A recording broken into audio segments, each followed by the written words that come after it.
Good morning, everyone. I'm assured that I'm not just talking to myself, which is often a default mode. Very warm welcome to this first virtual Headline Money Mini-Masterclass on pensions today in association with Canada Life. For those of you that don't know me, my name's Andrew Michael. I'm just going to be your MC to kick off proceedings this morning. Thank you very much for joining us. Obviously, we quite often do these masterclasses face-to-face, but as times are such as they are, we've gone to a virtual format for the first time, so I hope they work well, and I hope this is the first of many. I'm just going to do a little bit of housekeeping, just to give you some outline of the format for today. Then I'm going to hand over to our guest speaker this morning, Andrew Tully, who's our Pensions Technical Director from Canada Life.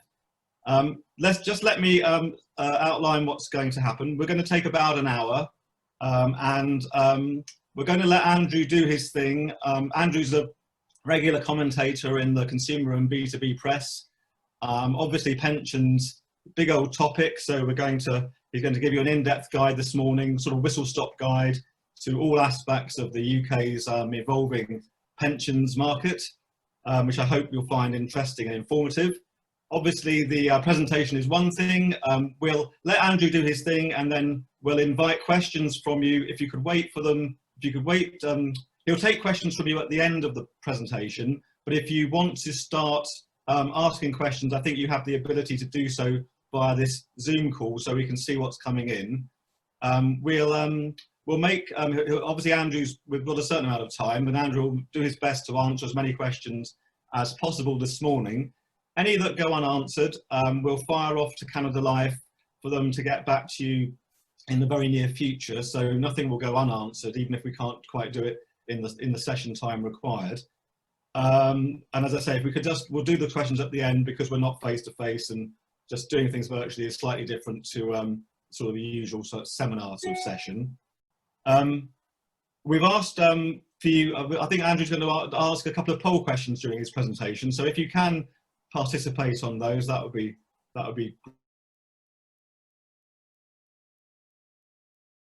we'll be able to, I think you'll all be muted at the moment, so we'll unmute attendees as and when you ask a question later on. The hashtag is HM Masterclass. That's hashtag HMM Masterclass at Headline Money _ for the Twitter handle. I'm not sure there's much else for me to say other than to hand over to Andrew and to give him the stage, as it were. And as I say, hopefully this will go well and it'll be informative and be the first of many. So Andrew, let's hand over to you. I know there's lots of you in the virtual room already, so please take the stage. Great, thanks Andrew. Good morning everyone. I am just going to share some slides with you, hopefully, assuming the technology all works. So as Andrew mentioned, we're going to talk this morning about pensions, which is obviously a very big topic. We can't cover everything, so what I've tried to do is just pick out some of the key aspects, and we'll go through those. Obviously, as Andrew mentioned, there's time for questions at the end, so if there's anything that you particularly want to talk about that I'm not covering, please ask a question at the end and we can go through it. Equally, you know, we're happy to meet up with you separately and go through topics in more detail should you wish to do that. You know, so if you want to pick up any particular topic more in depth, just come and talk to Paul or Rebecca or myself, and we're happy to chat to you at a different time. So I picked out basically 4 key areas that I was going to talk about today. That I see as kind of the biggest areas in the market, the ones maybe you're most likely to be writing stories about. Those are state pensions, the way that pensions get tax relief and the limitations on that, which is obviously a big incentive for people to save into pensions. The building up of pensions and the different ways that people can do that, and then taking income and lump sums out of pensions at the end. And then, as mentioned, we've got time for the questions and answers at the end. So I'm just going to bash on. Each of these topics are covering a little bit of detail. as I say, if you want more depth, I'm happy to cover that at a separate time. So let's start with state pensions. So starting off, I guess the key is, when are you going to get it? When do people get state pensions? So age-wise, men have been getting state pensions at 65 for quite a long time. Women was traditionally 60, that was moving to 65, originally over a decade, 2010 to 2020. That process was accelerated, so it now finished in 2018. So a couple of years ago, all women moved to a state pension age of 65. We then transitioned straight into an increase up to 66 for both males and females, and that process is nearly complete. So when we get to next month, October, everyone will have a state pension age of 66. That's not the end of it. We're again 6 years or so away. We'll move into a phased increase to 67. That affects everyone born from 1960 onwards. And then the plan at the moment is to go up to 68 in the mid-2040s. That is likely to change. So there's been a variety of different pieces of work done on when state pension age should go up in future. People are living longer. That is likely to get accelerated. There's no firm timescale at the moment, but probably the most recent paper was thinking about mid-2030s. So that's likely to change. And then we're probably ongoing after that, we're probably likely to keep seeing state pension age increase into the future. The graph on the right hand side, so obviously state pension age is one aspect, so that's when you get your state pension. That doesn't necessarily correlate to when people stop working. There has always been a reasonable linkage between state pension age. It's kind of a focus that people often have in their mind. The chart on the right hand side, we can see that, particularly if we look at the black line, so if we look at the part for females, the dotted line was females back in 2009, and we can see that there was a significant drop of the number of females in the workforce once we got to age 60. And even 9 years later, 2018, the dark black line, we can see there's a very significant difference. Once we get to about 65, the similarities come back. It's not identical, but there's quite a significant difference. The number of women in the workforce between age 60 and 65, and a lot of that was just driven by the fact that state pension age has increased. So one aspect, when do we get it? The second aspect is how much do we get? Very significant change a few years ago in 2016. So for people who reached state pension age before 2016, there was a basic state pension, so that's kind of the old age pension as we've always known it. Above that, there was a second tier. That was a part that was constantly changed by numerous governments. So we've seen multiple iterations of the second tier state pension over the last 30 years. Horribly complicated aspect to try and work out how much people get. But that was at least partly depending on your earnings to a certain degree. And then above that, means tested benefits. So around about 75% of all pensioners had the ability to claim at least some means tested benefits under this old system. Many didn't, so many people don't claim or didn't claim the money that they were entitled to, but many could have claimed additional benefits, whether that was housing support or whatever it happens to be. The full basic state pension, and anyone that reached state pension age before 2016 still gets those benefits. So there was no change to the benefits for anyone who reached state pension age before 2016. The full amount, £134 a week.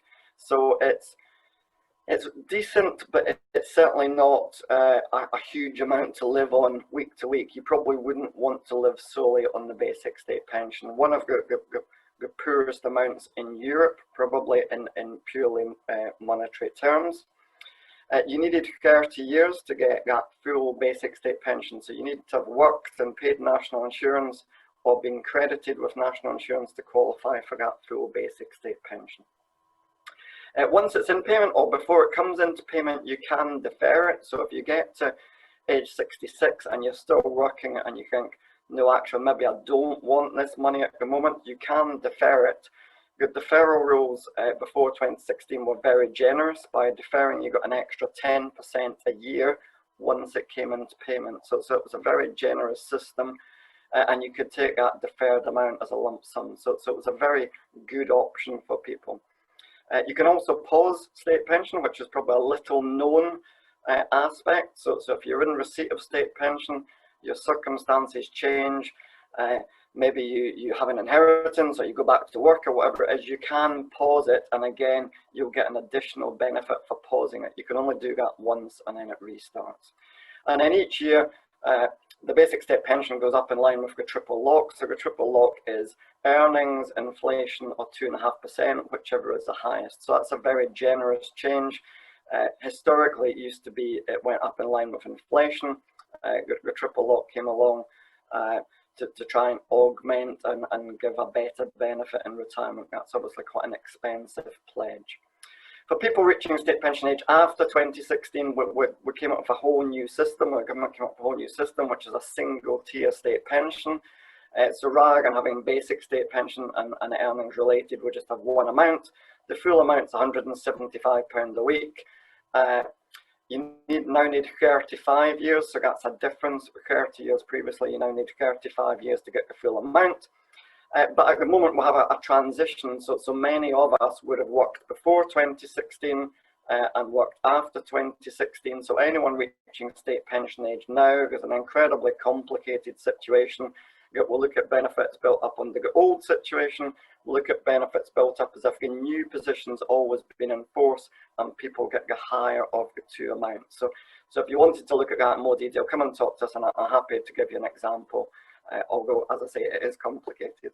And again, you can still defer. The defer arrangements are much less generous now. So it takes about 17 years to break even. So you need to live for 17 years just to kind of be back in the same position. So probably deferral is much less an option. It probably pays maybe more now to take the money and then put it into an ISA or put it into a bank account or whatever it happens if you don't need it, and we still have good triple lock. So some talking points, and these are kind of areas I've just got in each section, kind of things you might come across, things you might want to write about.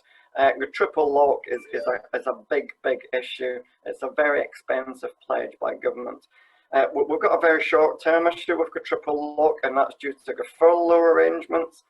So that doesn't affect the increase in 2021, but it will affect the increase a year after in 2022 because of the way the increase in earnings is worked. And because that's July to July, July 20, many people were on furlough, so average earnings will be significantly lower because I got 80% furlough payments.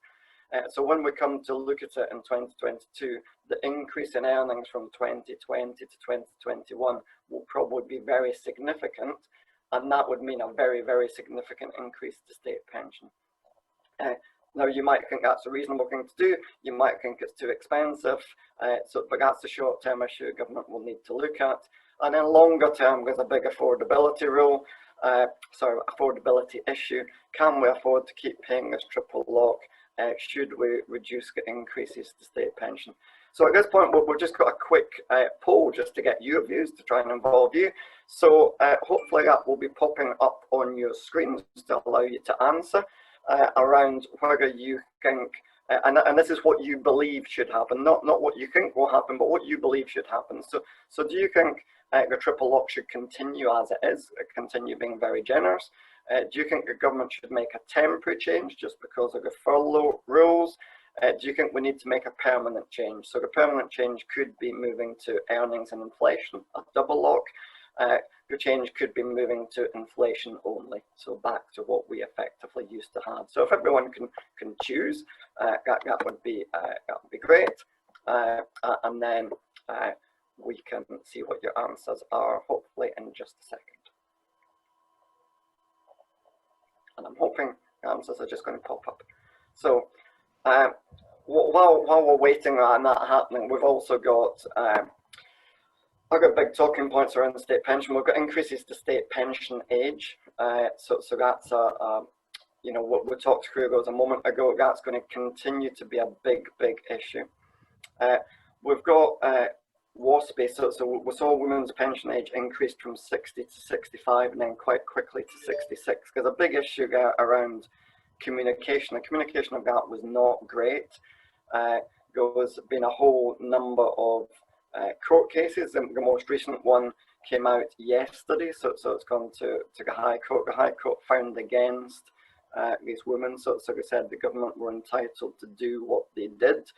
I think everyone accepts communication has been poor, so we have to wait to see if that will continue on to the Supreme Court or not. But again, a kind of ongoing issue about are women being treated fairly or not. The basic state pension is quite a strange situation. The basic state pension is frozen for people who retire overseas. So if I retired to certain countries when I get to 65, my state pension is frozen, so it never ever increases. If I retire to other countries, it goes up. So we get slightly bizarre circumstances. If I go to Seattle in America and I go and retire there, my state pension continues to go up. So the UK government continues to increase my state pension. If I go to Vancouver in Canada, so 20, 30 miles away, my state pension is frozen. So you could have two people in very similar situations but get very different benefits, and that seems a slightly odd ruling. So again, that might be something interesting. And then the final one is about people claiming NI credits. So you need 30 or 35 years national insurance to qualify for state pension.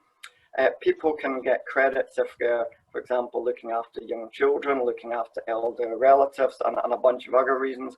Many people don't do that, so they don't claim the credits they're entitled to, so they don't get the state benefits that they are entitled to either. Right, we hopefully, excellent, thank you very much. So the polls popped back up, and so I think the majority, probably quite clear majority, are saying that we should make a permanent change. That seems very evenly split on whether that permanent change should be just earnings and inflation, or just inflation. But it seems to be a very small minority going with leave unchanged, which is that's a very interesting result. So we might obviously get a different opinion if we asked pensioners. But I guess that's a balancing act that government have to do, in that pensioners are a very strong political bloc, as in many of them vote. So it would definitely be interesting to see. And we might get something about that in the budget. So the budget's likely to appear in December or so. So we'll hopefully get some more views on that. So thank you for your comments on that. Moving on to pensions tax relief. So again, quite a complex subject. I'm not going to go in huge amounts of detail, but we know tax relief is a huge reason many people save for their pensions. You get 20% tax relief if you're a basic rate taxpayer. So to get £100 in your pension costs 80, so an upfront bonus in effect. Higher rate taxpayers do even better, so they get 40% bonus, and additional rate taxpayers for people earning over 150 get the best deal. And some people get a combination of these rates. So you only get tax relief to the extent that you pay tax. So if you only pay a little bit of 40% tax, you only get a little bit of 40% tax relief. If your employer pays for you, again, that's corporation tax relief that the employer will hope to get. No strict rules on that. It's very much at the discretion of HMRC. And they like it that way, so that they are in control, and they will look to see if they think it's reasonable, and they've got rules which are called wholly and exclusively rules. Is it wholly and exclusively for the purposes of that business? Are someone paying a reasonable amount? And if the HMRC think it is, then they will give tax relief. If not, they might reduce tax relief. The bottom two boxes, I guess quite technical here, but it's probably, I guess, an important point to pull out is there's two different systems of getting tax relief, and there's pluses and minuses, and this is an aspect that's been debated quite a lot at the moment. So a trust-based scheme, so that tends to be older schemes, employer-based schemes, final salary schemes are all trust-based, there's a trust set up, and those schemes operate tax relief by taking the pension contribution off before tax is calculated on your salary. So you have gross salary, pension contribution, the remaining amount is again what tax is calculated on. So you automatically get tax relief at your highest rate. So for high earners, that's a big plus. You automatically get your 4% tax relief or whatever it happens to be. The downside is it means people who don't pay tax, so low earners, get no tax relief at all. So that's the downside. The second option is contract-based, so personal pensions, SIP stakeholder, they operate on a relief at source basis. So you pay your pension contribution out of your net income, and that's when you would pay £80. The government top it up with 20, £100 is invested. If you're a higher rate taxpayer, you again need to go back through your self-assessment and say, can you give me another £20 back, Mr. Taxman? So for people who don't pay tax, that's beneficial because you get your 20% tax relief automatically, even if you don't pay tax. For higher earners, it means you have to do something. You have to take action. You have to go and claim your extra 20%, and some people don't. So you can see that there's a kind of, depending on your point of view, neither of these systems is perfect, but there are different pluses and minuses for each one. So very generous tax relief for doing pensions, but the government have imposed restrictions. Historically, those restrictions were quite limited, so you could pay in up to £250,000 or so at one point, not that many years ago, 10 years ago. That's come down quite significantly. The current amount is 40,000, so that's called the annual allowance. You can pay in up to 40,000 and get tax relief. For a defined contribution scheme, that's very easy. You pay in a monetary amount. That monetary amount that you pay, your employer pays, is very easy to measure against 40,000. For a defined benefit scheme, and we'll look at those in a moment, you have to look at the increase in benefits that you're going to get over that 1 year period and multiply that increase by 16. So we'll have to work out a notional contribution. So that's a more complex situation. There's again a facility called carry forward. So if you've not used your 40,000 for the last 3 years, you can pay more this year, or of any of those 3 years. So you could pay up to 160,000 in 1 year, assuming that you have the earnings to justify that. And then to make things more complicated, we've got separate rules for very high earners, which is a tapered annual allowance, and we've got separate rules for people who've accessed the benefits by going into drawdown, and that's called the money purchase annual allowance, and that restricts how much you can pay into quite a miserly £4,000. So again, lots of complexities and technicalities going on here. Tapered annual allowance, I'm not going to spend much time on that, but this is the one that affects very high earners. The government made significant changes to it this year, and that was particularly because it was impacting lots of doctors. So doctors tend to be quite highly paid, are in quite a generous final salary scheme, and that combination of high salary, high pension provision meant lots of them were being affected by this tapered annual allowance and were facing tax charges.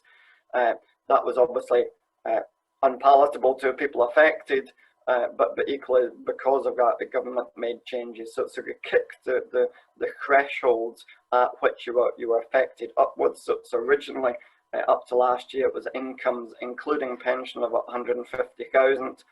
Now it's gone up to somewhere between 240 and 312. So a much more so a much fewer people affected because it's much higher up getting earning scale. So it still exists, but it should affect many fewer people. So that's on the way in. So annual allowance is all about measuring people on the way in. We've also got a measure on the way out. So we've kind of got a cap and a collar. So we've got two limitations, which again, the argument is that that's too much complexity. We could probably simplify it. But we've got this lifetime allowance. When you come to take benefits, you can take up to a certain amount in a tax efficient way. That was as high as 1.8 million. Successive governments have cut that, so it fell all the way to £1 million. And I know that sounds a high figure, but we'll talk about in a minute why maybe that's not as high as we might think it is. And now it's gradually increasing by inflation. We always had quite a round number until we got to this year, and someone in government forgot to round it, obviously, so we've got quite a strange figure this year around the annual allowance.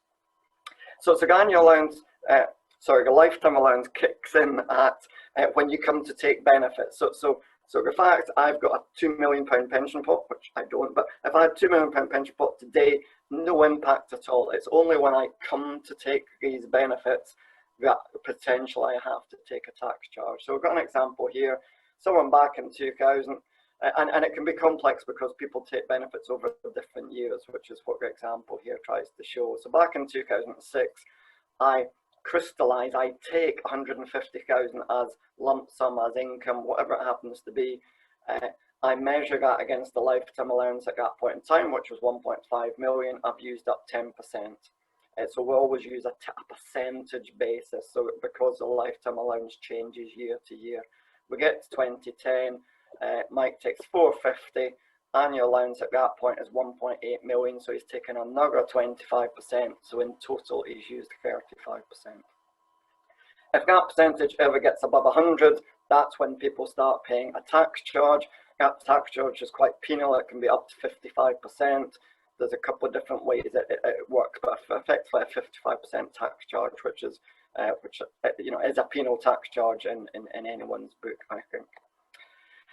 So again, to make things a little bit more complicated, when the government introduced the lifetime allowance back in 2006, they introduced what they called protection. So some existing people had been saving, not realizing there might now be a limit imposed. So what they said was, we'll give you a bit of an out, and we'll say you can have a form of protection. So one was called enhanced protection. You will never have this lifetime allowance tax charge. You will never face this 55% tax charge. The quid pro quo is you can never pay into pensions ever again. So what you had, you keep, you can't pay in anymore. There was a secondary option, which was you got a little bit of protection, but you could keep on paying in, but it wasn't quite as generous. And then as the government made successive changes and reductions to the lifetime allowance, they've come up with further iterations of these protections. They're not as generous as they were originally, but similar concepts as you get a higher lifetime allowance, you get to keep a higher lifetime allowance, but you don't get to pay in any more contributions, or you get a little bit of a benefit, which is the individual protection. So again, if you want to know more about that, come and talk to us about it. So the big issues around tax relief, very, very generous system, huge amounts of money that are effectively given in tax relief to incentivize people to save for their retirement. We'll know because of COVID, there's a huge issue about, we're spending lots of money at the moment on furlough and things like that. But I think there's an acceptance that tax will have to go up some way or other, and the government have manifested a commitment not to put up a lot of the main taxes like income tax and VAT and things like that. So pension tax relief is firmly under scrutiny. So there's a suggestions of how could we change it, would we change it? So one option is just to move it to 20% for everyone, so everyone gets 20% tax relief. Another option is to move to a flat rate, so perhaps 30%, everyone gets 30%, so we're trying to incentivize basic rate taxpayers a bit more, but take it away from some of the higher rate type people. Now those sound quite simple. In practice, changing tax relief is horribly complicated because of those different bases that I talked about, because of the different types of pensions, because a lot of it comes through employers. So if it was simple, the likelihood is government would have probably done it a number of years ago. So it is quite complex to change.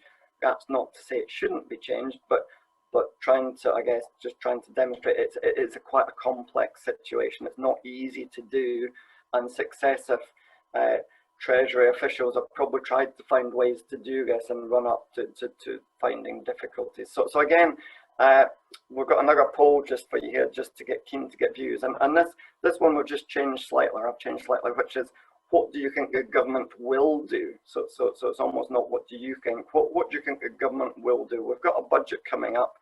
We know the government probably needs to try and raise some money. This is a possible way to do it. So do you think the government will reduce tax relief on pensions to 20% for everyone? Do you think they'll move to a flat rate, for example, 30%, somewhere in the middle?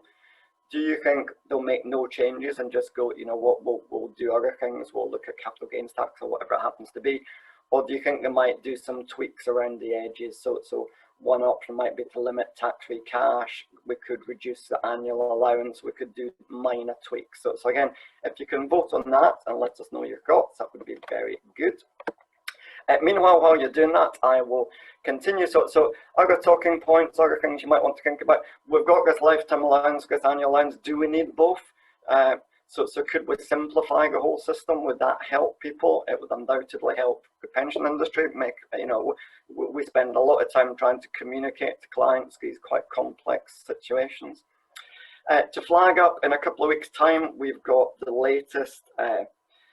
So the government raised money by people breaching the annual allowance, breaching the lifetime allowance. The latest figures for the last tax year are due in a couple of weeks' time. So that's something to watch out for. That might be an interesting story. We'll have comments out on the day for you, so please look out for that. And then this net pay issue for lower earners, which is, I was talking about, we had these two different systems, net pay relief at source. Net pay means that lower earners don't get tax relief on their pension contributions, and there's many people in the industry been saying that we need to find a solution, particularly under auto enrollment when people have been put into a pension scheme. Is there a way of giving these people tax relief, which they would get under one type of scheme, but they're not getting because their employers set up a slightly different type of scheme, and that seems an unfairness in the system. So great, Charlotte. Hopefully you have got answers to that. Thank you very much. Okay, so again, that's really interesting. I have to say that's not necessarily where I expected you to go. So I think what's that coming on for 2/3 saying make minor changes, and I think that might just be because we almost go through this every single budget saying, is pensions actually funded correct, is pensions actually funded correct, and we never get to the situation of a fundamental change, and you might just be reflecting that back to me that we think this is too complicated. So thank you very much for that. Right, on to the next bit, and I will, great, building up pensions. So I'm going to try and speed up because I'm taking too much time, I think, through all of this. So building up pensions, we have got two main types of schemes. We've got defined benefit schemes. Lots of things in pensions are complicated and have two names. I have no idea why they've got two names. It's before my time. So defined benefit schemes are often called final salary schemes. So if you ever see defined benefit, final salary, it means exactly the same thing. These were schemes that were particularly popular in the 60s, 70s, 80s.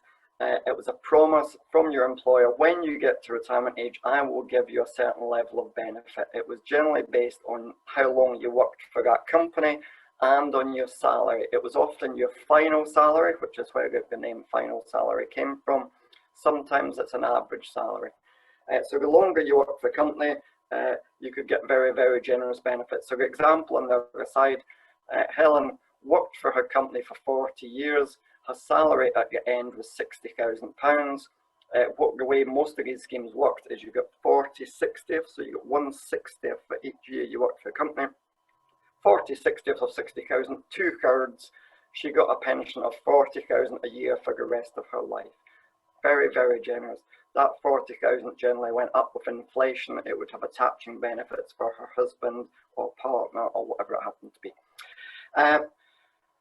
So the big thing about the defined benefit was all of the risk fell on the employer. As an individual, if I had one of these schemes, I could just sit back and go, as long, if I can continue working for this company, my salary goes, I'm going to get a really nice pension when I get to retirement. If investment markets were poor, if my salary went up more than they might have expected, whatever it happens to be, that was not my problem. That all fell on the employer. The downside from my perspective was I had no control over the benefits. It was set out, I would get a benefit at whatever it was, 60, 65. This is the benefit I would get. This is when I would get it. I have no control over how much, taking it gradually, re-changing the benefits, whatever it happens to be. So those benefits of these schemes are very much diminished.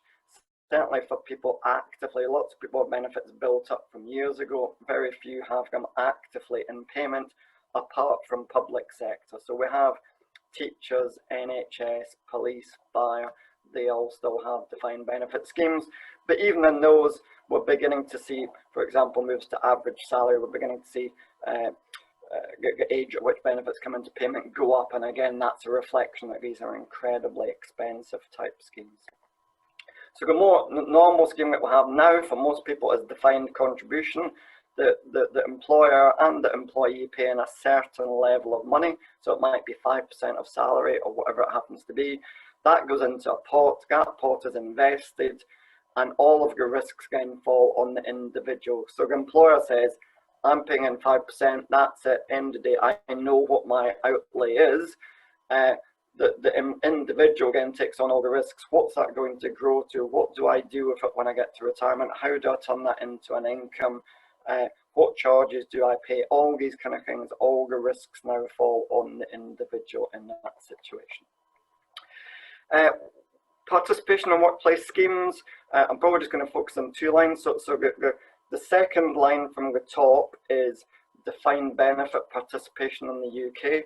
So if I'd gone back before 97, we would have seen an even, a steadier downward trend. The downward trend started well before 97, but we can see in 1997 about half the workforce were in a DB scheme, now below 30%, and as I say, most of those are public sector.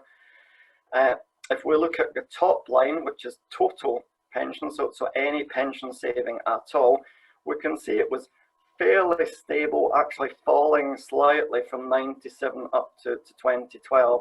2012 was when automatic enrolment kicked in, so that line's slightly skewed. It shows 2013 for some reason, so apologies for that. But you can see since 2012 we've been on an upward curve. So auto enrolment has absolutely done its job.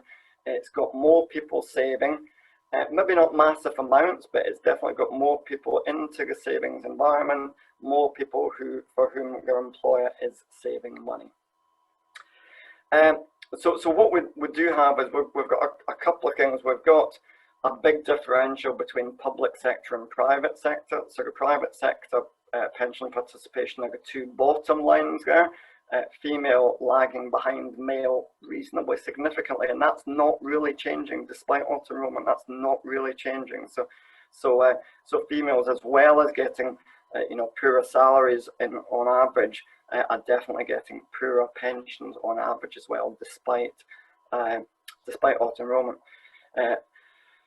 The top two is public sector, so you can see that public sector participation. Private sector is catching up because of auto enrollment, but still public sector pension participation is much better, and they get much higher benefits on average generally as well. But you can actually see the gap between males and females is it's still there slightly in public sector, but not to a great degree. It's pretty much equalized, so that's a positive aspect. That still needs to happen within the DC environment. So the whole bit about building up pensions, we'll see this continuing shift away from DB, so you'll see more on that, so that might be an area. We see lots of DB transfers, so DB transfer is probably the most talked about aspect of pensions at all at the moment, which is individuals who have built up a benefit in a DB scheme transferring out to individual arrangements. Huge amount of regulatory scrutiny on that, media scrutiny, political scrutiny, so that's an issue that's certainly not going to go away. We've got auto enrolment, so there's changes over the next few years to try and extend auto enrolment. So at the moment it's age 22 upwards, so that should be brought down to age 18. It should be brought down, earnings should be brought down as well to cover more and more people who are at lower earnings level. There's a bit of an increase in contributions, so at the moment 8% is being paid in. Is that enough to give you a really generous retirement? Probably not. So do we need to look at increasing contributions? COVID has probably put paid to that, I would have thought, for now at least. And self-employed are probably the biggest gap in pension provision. Well, in fact, I don't think probably they are the biggest gap in pension provision in the UK. We're doing some work with IFS at the moment, and a paper being produced around self-employed pension participation, and it's very low compared to other sectors of the economy. So that's definitely an area that needs to be looked at, but again, not necessarily easy answers. Charge cap, there's a charge cap in place for auto enrollment default funds. At the moment, we're at 0.75%. Lots of different aspects of work from DWP at the moment, looking to see whether that should come down. So that's an area that's going to be talked about. And then we've got pension dashboard, which seems to have been going on for many years, and we've still got no idea when it's actually ever going to appear. But the pension dashboard is a concept that you can go online. All of your pensions will be in the one place. You can see them all together. That will help people with ownership, with control, and hopefully encourage them to save more. It's not happening anytime soon. It's certainly not happening anytime soon to encompass all pensions. So that's a very much a long-term game. Right, and then the final bit, which is the retirement income market. So people taking benefits once they've built up a pot of money. And again, massive changes. So pensions is almost continual change. I've been in the industry quite a long time, as you can probably tell. Now, we just seem to go through constant change, and sometimes you go through a big change. We went through a massive change in 2006, and that idea was that was a once-in-a-generation change, would never make more changes, and then we just constantly are hitting away and changing the rules. In 2015, massive changes called pension freedom to how you took your benefits. So if you've got a pot of money, you can access it at 55 onwards. That's going to go up to 57 from 2028. So again, a story that might be written about. It has been written about quite a bit over the last couple of weeks. Normally, once you get there, you've got a pot of money, you can take 25% of it tax-free. That's a hugely popular aspect. £100,000 pension fund, I can pop in, take 25,000 tax-free and go and spend it on whatever I want to spend it on. The remainder is taxed as income. As I mentioned, markets change dramatically. What we can largely do, three main options. You can just cash it in. I've got 20 grand in my pension pot. I can just say to my pension provider, give me that £20,000. 25% tax-free, the remainder taxable. So that's simple, it's easy. What it does mean is that people have effectively again taken out either bits of or all of their pension provision. They've got nothing for later life. An annuity, which has had a bad press over the years, an annuity is great certainty. It gives you a guaranteed income for the entirety of your life. You can sleep easy, money pops into your bank account every month. A bit like having an employer in retirement, money just pops into your bank account every month. The downsides are it's an irreversible decision, so you can't necessarily change things. There's little flexibility, although people are trying to make it more flexible. So we Canada Life have written an annuity within a drawdown environment, and that does give it lots more flexibility. So we're seeing more innovation coming along. And then Flexi Access Drawdown, which is this hugely flexible arrangement of you put a pot of money, you can take what you want, when you want, full control, but all of the risks fall on you as an individual in retirement. What are people doing? So this is the last FCA stats, which is 2018-19. The new ones are just due out again in a couple of weeks, so look out for the updated stats. What we can see is at the low end, a lot of people are just taking cash out. So certainly if it's below 10 grand, people are just saying, just give me the money. I'll do what I want with it. I'll put it in the bank. I'll do whatever it is. As we go up, annuities much lower than they used to be. If we went back 10 years, annuities were 70% of the market. Now they're about 12, 15. A lot of money, £4.5 billion, still a lot of money every year going into annuities, but the proportion of people is relatively low. And then lots of people putting it into drawdown. So if you do go into drawdown, which is where most people are going, what risks do you face? So this is going back to kind of DBDC. If you buy an annuity, you've got few risks. You have to make the right decision. So you've got risks outside, you've got no ongoing risks necessarily. Drawdown, lots of ongoing risks. The first one is you don't know how long you're going to live.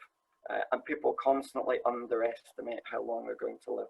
They might look at their parents or whatever it happens to be, think, I might live that, I might live less than that.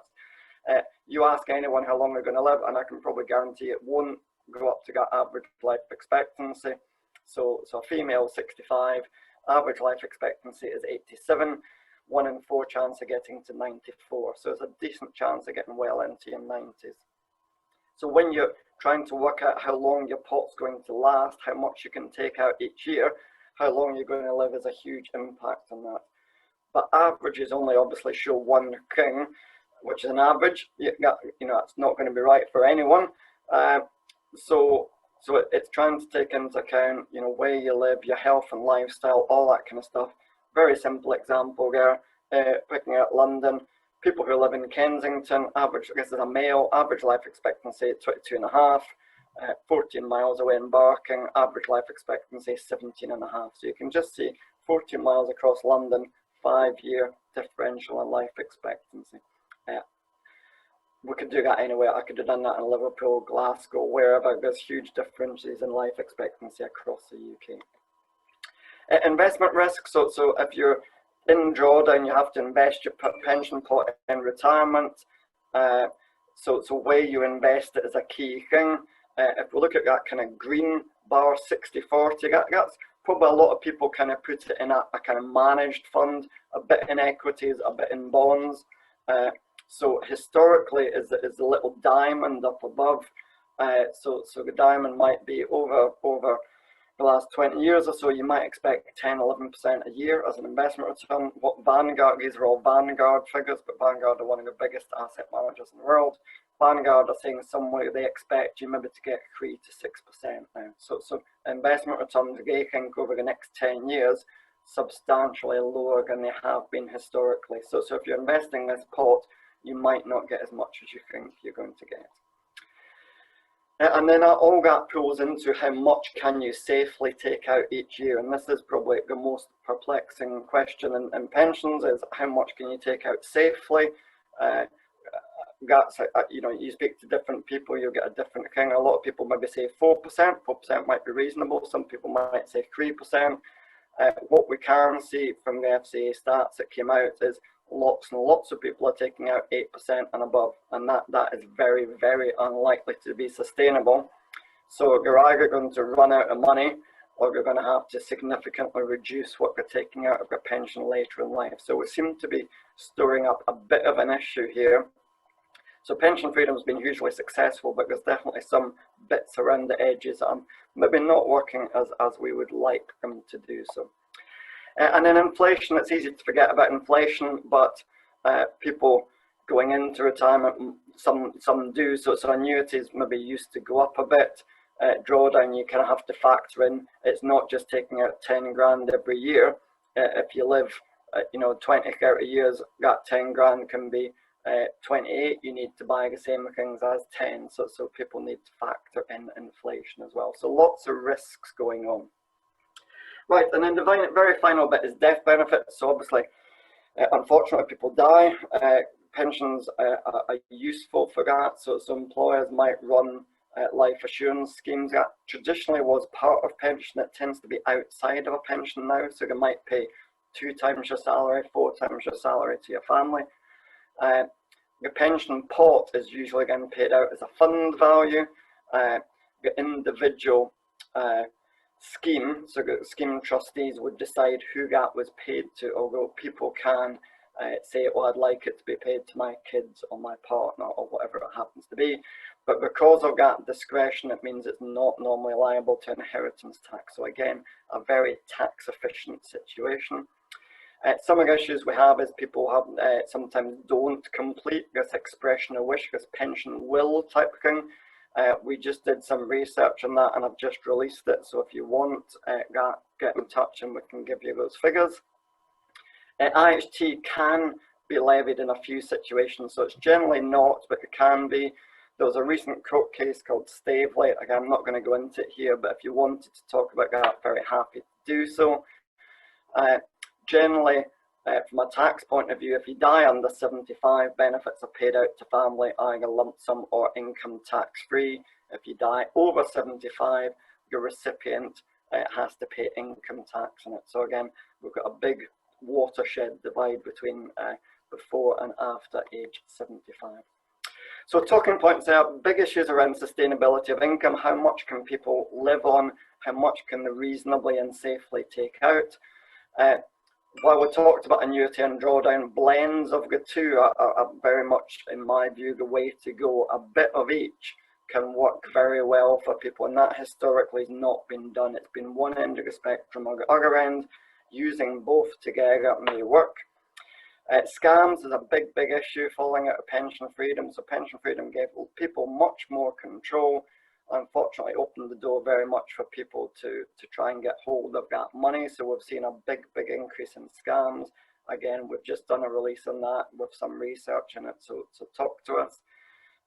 Death benefits, very good, but because the way the system works, people need to make sure that they have in place that it goes to who they want it to go to, and that's not always the case. Investment, I've not talked about that much, but increasing focus on social governance and things like that. So I saw a tweet from Gary Lineker a few weeks ago about where his pension fund was invested, and he wanted to make sure it was invested in the kind of things he wanted it to be invested in. So I don't know if you call that mainstream or not, but it shows that kind of thing's been getting out, and it's becoming a much more common topic. And the FCA retirement income stats, so those stats are showed about what people are doing, what are they buying an annuity, are they taking it out as a lump sum. Those are all updated for last tax year, and they are due out over the next few weeks. So again, we'll have stuff coming out. If you want to talk about those stats when they do come out, please come and talk to us. And that contact details for me, also for Paul, who's our head of PR, and Rebecca, PR manager, are both on the call today. And while I've talked about pensions today, Current Life are kind of waterfall provider, so we cover lots of things. So if you want to talk to us about tax trusts, investment protection, equity release, anything you want, come and talk to us, and we'll be very happy to help. Right, so hopefully we still have some time for questions. So Andrew, can I maybe pass back to you now, and you can let me know if there's any questions and things come in? Yes, thanks. Well, first of all, thanks very much indeed, Andrew, for that whistle-stop kind of insight into the pensions market. It's obviously a colossal industry. It's always telephone numbers, size, whichever bit of the pensions world you look at. It's obviously very interesting whether you look at it from the employment perspective, from the social policy perspective, investments, and so on. So thanks very much for that. Just to keep on the housekeeping, I think if we want you to answer some questions, we're going to need our attendees just to use their Q&A option at the bottom of their screen to type in any instant questions that they have. If anyone's got any of those and they can start typing now, that would be great, and we'll go through them now. Any that we don't go through, that we still receive, I'm sure the Headline Money guys will send on to Paul and to Rebecca and to yourself, Andrew, to answer as a follow-up. It's obviously Pensions Awareness Week as well, so this couldn't be a more apposite time to do this this seminar, this presentation. So thank you for that. And I noticed that I think Canada Life have put up a couple of press releases over the last 24 hours on the Headline Money website as well, talking about various bits and pieces. So I'd urge the attendees today just to go and have a look at those as well. I think one was to do with financial scams. There's some horrific numbers coming out in terms of potential for scams there. Perhaps if anyone has got their fingers working and wants to ask a question, just while we're waiting for anything to come in, you mentioned kind of COVID and the pandemic once, Andrew. Is there anything that's happened over the kind of summer that's thrown life officer providers, pension providers, or something that's going to be what's the COVID effect going to be a long term, do you think, on pensions? Would you sort of posit? Yeah, so I guess the biggest issue for us as a provider was almost trying to make sure we continued the service despite many of our staff, or most of our staff, now working from home. Fortunately, we managed to do that as a business very, very quickly. So we had a lot of people who have laptops and things already. So it became reasonably straightforward for us to move to a working from home environment. We also, a lot of our stuff is now online, so people can transact online and submit applications online and things like that. So I think, and this has probably provoked more of that. So we're probably seeing changes that were maybe being anticipated over the next couple of years almost being brought forward. So So hopefully, as a business and as an industry, we've hopefully coped reasonably well with looking after people. Okay, thanks, Andrew. There's a couple of questions come in, both kind of annuity related. One asks, do you see annuities recovering in popularity anytime soon? Perhaps because of investment volatility rising during the pandemic. And perhaps linked to that, there's another question here. Are interest rates not a bit low for annuities? Can you give an example of a blend that someone has used? Perhaps if we tackle the first one first about annuities potentially recovering. Okay, so I guess the problem with annuities to a large degree was people look back to 20 years ago when they were getting very high annuity rates, and in a way we're in a different situation because people are now living longer on average. Interest rates were much higher at that point in time, and so what we have now is interest rates and gilt yields being low. The regulatory requirement for annuities means providers need to hold that money in very low risk assets, so that people's money is safe. And all of that means is that the income being offered is maybe not, well, it's not as high as people had in the past, and so it looks less attractive. What I think we'll see with annuities is I think we will see them used in a different way going forward. So traditionally people bought an annuity at 60 or 65 with all of their money. I think the numbers of people doing that in future isn't going to increase anytime soon, but what I think we will see people doing is either buying an annuity with a bit of their money, so a blend, or using them later in life. So if we look at annuity rates for, and I'm making these figures a little bit up, so apologies, but say at 65, the annuity rate might be 5%. So £100,000, you might get £5,000 a year for life. But if you buy that annuity at 75 or 80, you might get £7,000 or £7,500.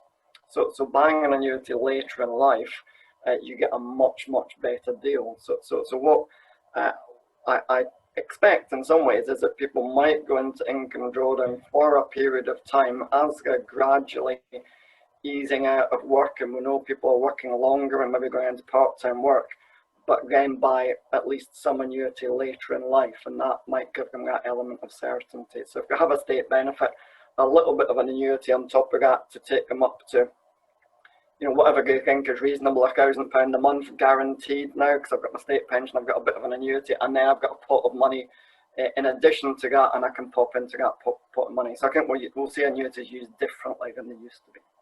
It's an incredible thing. When I started writing about pensions, Andy, I'm sure you'll bear this out, that, you know, the rule of thumb was you took a pension pot and your annuity was about a tenth of the, would be about a tenth of the income you could take. And obviously that's reduced enormously in the last prehistoric times. So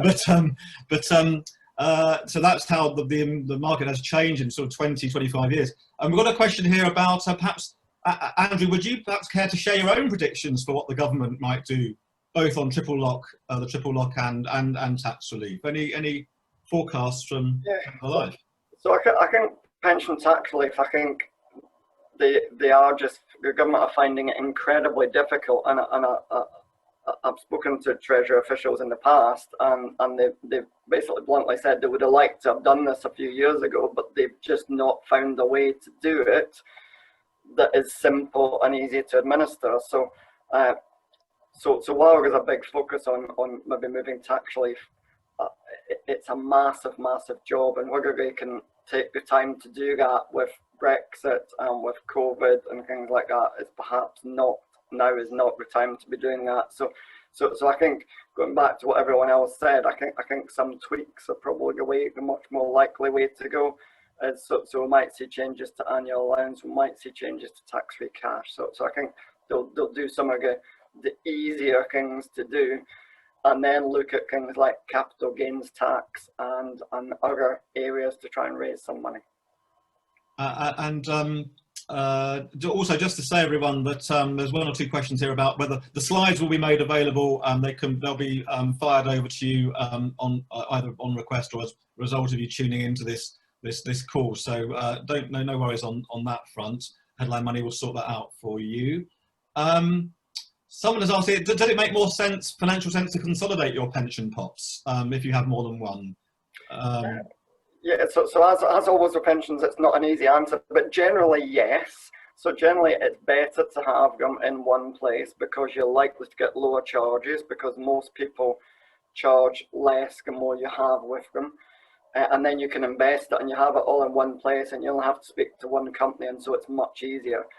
There are a couple of situations where transferring out of some companies could cause you a financial penalty or a change in the way the benefits are done. So people ideally need advice, but in principle, generally, yes, having it all in one place absolutely makes sense, but there's some tweaks and there's some issues that for some individuals it might not be the best solution.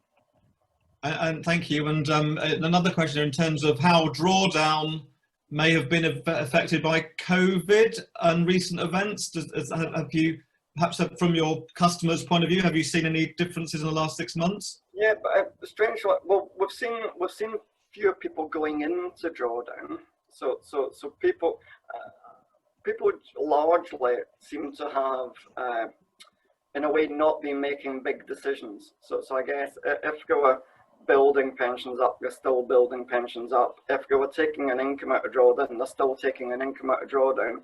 What we've probably not seen people doing is deciding to move from that accumulation into drawdown. So people have maybe put that on hold. So largely people are continuing to do what they've been doing, but maybe not those really big decisions. So and that probably seems quite sensible behaviour. I'm firing questions at all angles from you, Andrew, but another one here on carry forward, or carry forward. Is the amount capped by the amount of earnings in the current tax year, or does it look back at earnings in previous years, allowing you to pay more in? Right. So if the individual is paying it, so if I was paying a contribution, then the most I can pay in this year is capped by my earnings. So let's say I had 160,000 available because of carry forward and my earnings are 70, I would only get tax relief on 70. So effectively I could only pay 70 in. However, if my employer paid it in, the employer could pay up to 160 and hopefully get tax relief. But again, that would have to make sure that the HMRC were comfortable with that. But effectively, there's not a limitation on my earnings if the employer pays it, if I pay. Thank you, Andrew. Someone else asked here, again, I suppose it's a generalist kind of question, but what's a realistic amount to retire on? Some say a pension pot of about 250,000. Yeah, so incredibly difficult figure to work out. So I think the simplest way to look at it is to try and kind of figure out when you're going to retire. So let's just say you think you're going to retire at 65. On an average, you might live to 90, so that's 25 years. And then say, how much would you want in income for each of those 25 years? And you might think, 25 grand, 20 grand, whatever it is that you think you can live on, how much is the state going to pay of that? And then what's the rest? And so the rest might be £20,000 after, on top of whatever the state provides, and you multiply 20,000 by 25, and that gives you £500,000. And that would be the ballpark of what you need to provide that over that period of time. So 250, that would, ballpark, that might give you £10,000 a year for your lifetime on top of whatever the state provides. So it's what people's expectations are and how much they can afford to save in the run up to it. So it's a very individual question as opposed to trying to say how much people have. On average, people retiring at the moment, pots are, below 50,000 average, and the one thing is that's unlikely to put people in a really nice position. So the likelihood is people need to save more on average than they're saving. And I think the questions that are drying up a bit now. There may well be other ones come via your Rebecca and Paul. But I was writing about something the other day, so maybe this is what's something to close on. We've mentioned the COVID pandemic, all the rest of it. What about Brexit? What about I was writing a piece the other day about how, potentially Brexit proofing your household finances? Obviously, there's a lot of negotiation still ongoing, and in some respects, hard deal or no deal could, end up affecting sterling, end up affecting interest rates, all sorts of things. Is there anything on the pensions front you can, shine a light on at the moment, or do we just have to wait and see, Andrew? So I guess there's a couple of things. Just from an investment point of view, investment markets will be affected potentially in different ways. People primarily invest in UK assets, so what they might want to think about is getting a little bit of global exposure on where your investment. So companies in America or companies in China, wherever it happens to be. The other one, going back to state pensions, so I mentioned state pensions being frozen if people retire to certain countries, and Europe has traditionally been fine. So if you retire to Europe, where lots of people do, France, Spain, your state pension continues to go up. Because of Brexit, the government is committed to do that for the next 3 years, but effectively after that, at the moment, all bets are off. So if people are looking to retire to a house in the sun, they will need to think carefully about what impact that might have on the state pension going forward. So that's definitely one to look out for. Okay, well, thank you for that, Andrew. In the same way that, at a normal press conference, you start to see people drifting away, journalists have obviously got buses to catch or get to the biscuits first. We can't offer biscuits, I'm afraid, today, but I can see from the attendee list it's just slightly starting to dip down. So unless there are any final questions, please, start typing now. If not, I think we'll bring this session to a close, other than to say thank you so much to you in particular, Andrew, Paul and Rebecca, Canada Life. And obviously, part of these masterclasses is always to keep the conversation going amongst yourselves or between yourselves and the journalists after the formal event has finished. So thank you for your time today.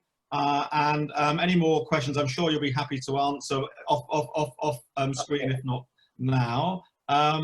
So I think we'll draw that to a close. And thank you everyone very much for attending. This has been a kind of a trial run, not a trial run, but the first of its kind. And hopefully Headline Money will be doing lots more in the future. But I think we'll draw a line there. So thank you everyone. Thank you. Thank you.